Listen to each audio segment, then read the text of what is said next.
சமீபத்தில் வந்திருக்கிற ஒரு 10 ஆண்டு காலமாக வந்திருக்கக்கூடிய அத்தனை திரைப்படங்களும் என்ன சொல்லிக்கொண்டே இருக்கிறது? படின்னு சொல்லிட்டே இருக்கு. சிதம்பரம் எப்படியாவது படிச்சிரு, இல்லைன்னா கையில் இருக்கிற பிடிக்க வாங்கிக்கிறதா அசுரன், அப்படி எல்லா படமும் சொல்லிட்டே இருக்கு. ஆரிய படை கடந்த நெடுஞ்செழியனுடைய ஒரு பாட்டு, புறநானூற்றில் இருக்கக்கூடிய ஒரு பாட்டு.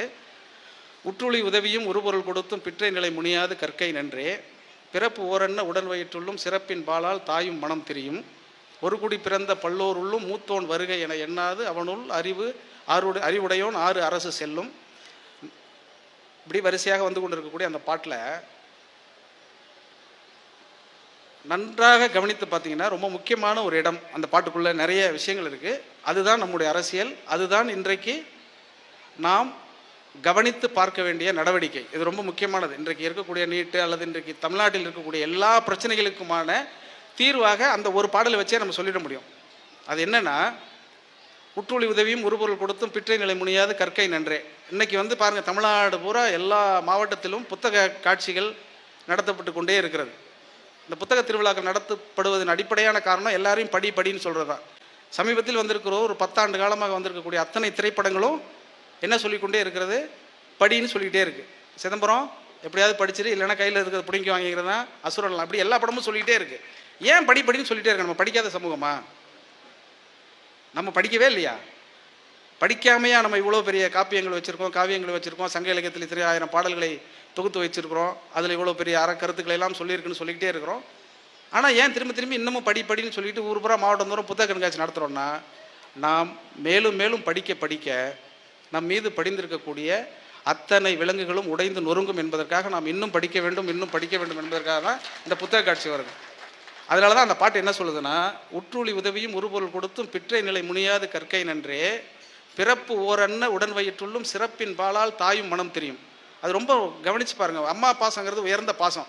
ஆனால் வீட்டில் ஒரு 2 குழந்தை இருக்குன்னு வச்சுக்கோங்களேன். ரெண்டு குழந்தையும் வந்து அம்மா என்னை பிடிக்குமா, என் தங்கச்சியை பிடிக்குமா, என்ன பிடிக்குமா, தம்பியை பிடிக்குமா நீ கேட்டாக்கா அந்த அம்மா என்ன சொல்லும்? உடனே கூசாமல் ஒரு பொய் சொல்லும். என்ன சொல்லுன்னா, எனக்கு 2 குழந்தைங்களும் 2 கண்ணுங்க அப்படின்னு ஒரு பொய் சொல்லும். ஆனால் ஆரியப்படை கடந்த நெடுஞ்செழியன் என்ன சொல்கிறாரு? அப்படிலாம் கிடையாது. பிறப்பு ஓரென்ன உடன் வயிற்றுள்ளும் சிறப்பின் பாலால் தாயும் மனம் தெரியும்ட்டார். எந்த குழந்தை 2 குழந்தைகள் அறிவாக இருக்கோ அந்த குழந்தைக்கு தான் சோத்தில் தெரியாமல் முட்டையை வச்சு கொடுக்கும் உங்கள் அம்மா அப்படிங்கிறத நான் சொல்லலை, அவர் சொல்கிறார்.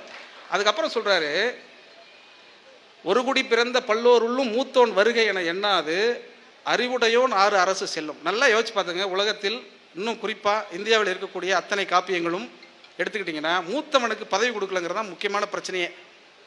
நீங்கள் ராமாயணத்தை எடுத்துக்கோங்க, எல்லாமே அதே தான். எவனுக்காவது ஒருத்தனுக்கு பதவி கொடுக்கணும், அது மூத்தவனாக இருக்கணும். இதுதான் இவங்களோட மொத்த பிரச்சனையுமே. அதுக்காக தான் ராமர் கோயில் கட்டுவானுங்க, அதை கட்டுவானுங்க, இதை கட்டுவானுங்க, மொத்தமும் நடந்துக்கிட்டே இருக்கும். ஆனால் நம்ம தமிழ் என்ன சொல்லுதுன்னா, ஒரு குடி பிறந்த பல்லோர் உள்ளும் மூத்தோன் வருக என எண்ணாது அவருள் அறிவுடையோன் 6 அரசு செல்லும்.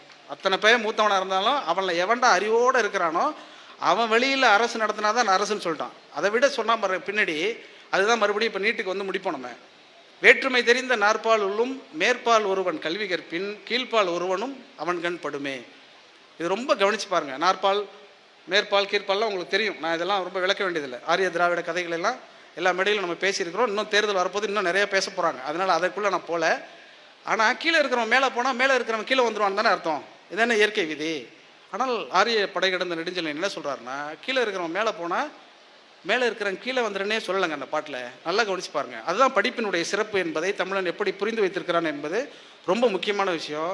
வேற்றுமை தெரிந்த நாற்பாலுள்ளும் கீழ்ப்பால் ஒருவன் கல்வி கற்பின் மேல்பால் ஒருவனும் அவன் கண் படுமேன்ட்டான். சமமாயிருவான்றான். கீழ்படுமேன்னு சொல்லவே இல்லை. கீழ்படுமேன்னு சொல்லலாம்ல. படித்தா மேலே இருக்கிறவனும் கீழே இருக்கணும், எல்லாரும் சமமாயிருவாங்கிறத இதை தாண்டி ஒரு சங்கப்பாடல் இந்த 2000 வருடத்திற்கு முன்பு எழுதப்பட்டதுன்னு சொல்கிறோம். கீழடிக்கு பிறகு நம்ம 3500 ஆண்டுகளுக்கு பிறகு நம்ம சொல்லிக்கலாம். அப்படி 3500 ஆண்டுகளுக்கு முன்பே கல்வியை பற்றியும் அரசியலை பற்றியும் தத்துவத்தை பற்றியும் வாழ்க்கையை பற்றியும் சொல்லியிருக்கக்கூடிய நம்முடைய தமிழின் சிறப்பை தெரிந்து கொள்ள வேண்டும் என்றால் இந்த புத்தகத்தை நாம் தொடர்ச்சியாக வாசிக்க வேண்டும். எந்த புத்தகத்தை வேண்டுமானாலும் நீங்கள் படியுங்கள், ஆனால் படியுங்கள்.